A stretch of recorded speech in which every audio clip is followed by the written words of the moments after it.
देखिए, देश भर में हीट वेव का दौर इस समय शुरू हो चुका है। उत्तर और पूर्वी भारत के कई राज्यों में जो टेम्परेचर है वो 40 डिग्री के इस समय ऊपर है और मौसम विभाग पहले ही देश के 7 राज्यों में हीट वेव का अलर्ट जारी कर चुका है।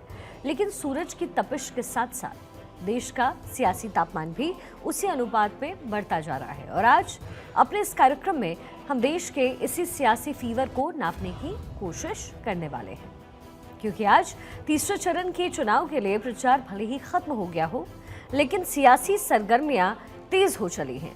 आज प्रधानमंत्री मोदी ने जहां उत्तर प्रदेश में मुलायम परिवार के गढ़ इटावा में रैली की और संपूर्ण विजय का शंखनाद किया, तो वहीं यादव लैंड से निकल करके अब वो अवधपुरी पहुंचेंगे, जहां राम दर्शन के साथ रोड शो भी करेंगे। एक तरफ जहां बीजेपी और प्रधानमंत्री मोदी प्रचार में पूरी ताकत झोंक रहे हैं, तो वहीं अब कांग्रेस नाम महाराष्ट्र के लिए सिर्फ 4 प्रचारकों की अपनी लिस्ट जारी कर रही है। 40 नामों की इस लिस्ट में राहुल गांधी, प्रियंका गांधी, सोनिया गांधी के साथ मल्लिकार्जुन खड़गे का भी नाम शामिल है। इन सभी खबरों पर आज हम चर्चा करने वाले हैं, लेकिन सबसे पहले बात तीसरे चरण के पूरे समीकरण की। थर्ड फेज के लिए 7 मई यानी मंगलवार को वोटिंग होने वाली है। इस फेज में 12 राज्यों और यूनियन टेरिटरीज के कुल 94 लोकसभा सीट पर वोट डाले जाएंगे। वैसे 95 सीट पर चुनाव होने थे, लेकिन गुजरात की सूरत सीट में कांग्रेस उम्मीदवार के नामांकन वापस लेने की वजह से बीजेपी ये सीट पहले ही जीत चुकी है। ऐसे में अब सिर्फ 94 सीट पर ही चुनाव होने हैं। जिन राज्यों में चुनाव होने हैं उनमें गुजरात की सभी 25 सीट, असम की 4 सीट, बिहार की 5 सीट, छत्तीसगढ़ की 7, गोवा की सभी 2 सीट, कर्नाटक की 14, मध्य प्रदेश की 8, महाराष्ट्र में मराठवाड़ा और विदर्भ की 11 सीटों पर वोटिंग होगी। इसके अलावा उत्तर प्रदेश की 10 सीट पर भी वोट डाले जाएंगे। साथ ही पश्चिम बंगाल की 4 सीट, दादरा और नागर हवेली, दमन और दीव की 2 सीट और जम्मू और कश्मीर की 1 सीट यानी कि अनंतनाग में वोट डाले जाएंगे। तीसरे चरण के लिए कुल 2963 प्रत्याशियों ने नामांकन दाखिल किया, लेकिन नाम वापसी के बाद अब कुल 1351 कैंडिडेट ही मैदान में रह गए और अब 7 तारीख को उनकी किस्मत का फैसला होगा। अब बात कर लेते हैं कुछ बड़े बड़े राज्यों की जहां तीसरे फेज में चुनाव होने हैं। सबसे पहले बात करते हैं उत्तर प्रदेश की, क्योंकि उत्तर प्रदेश में 2 चरणों में कुल 16 सीट पर वोट डाले जा चुके हैं और अब 7 मई को 10 सीट पर मतदान होना है। इनमें कौन कौन सी जगह हैं?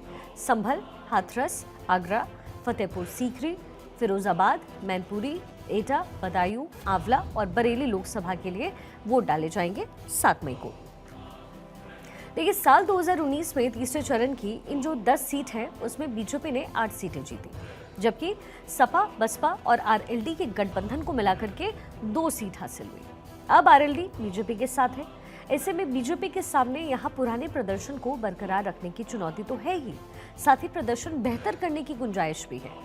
तीसरे फेज में उत्तर प्रदेश के कई दिग्गजों की साख भी इस समय दांव पर है और खास तौर पर मुलायम परिवार के लिए ये जो फेज आने वाला है वो किसी अग्नि परीक्षा से कम नहीं है, क्योंकि फिरोजाबाद से अक्षय यादव चुनाव लड़ रहे हैं, जो कि सपा के सीनियर लीडर रामगोपाल यादव के बेटे हैं।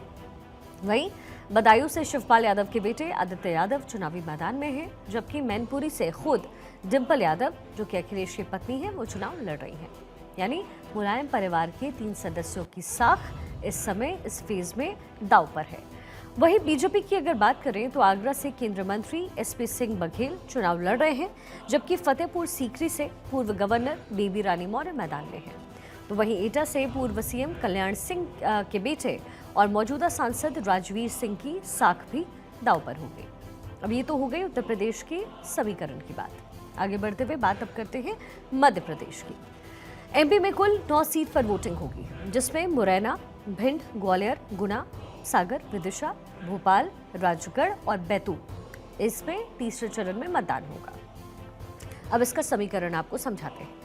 पिछली बार यानी कि 2019 के चुनाव की अगर बात करें तो पिछली बार इन सभी 9 सीटों पर बीजेपी ने कब्जा जमाया, जबकि कांग्रेस को यहां से एक भी सीट नहीं मिल पाई।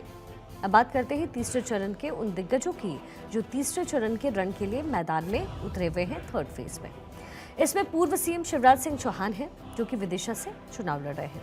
विदिशा उनकी पुरानी सीट है और पहली बार वो इसी सीट से चुन करके संसद पहुंचे।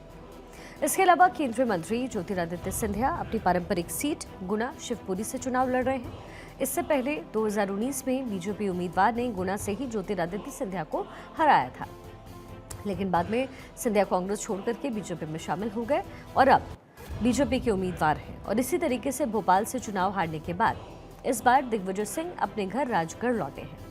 वो 30 साल बाद अपने घरेलू सीट से चुनाव लड़ रहे हैं। राजगढ़ कभी उन्हीं की रियासत का एक हिस्सा हुआ करता था और इसलिए ये उनकी साख का भी सवाल इस समय बना हुआ है। तो वहीं कांग्रेस के दिग्गज नेता और पूर्व सीएम दिग्विजय सिंह राघोगढ़ सीट से चुनाव लड़ते हुए नजर आएंगे। तो ये हुई 2 बड़े राज्यों में तीसरे चरण के समीकरणों की बात।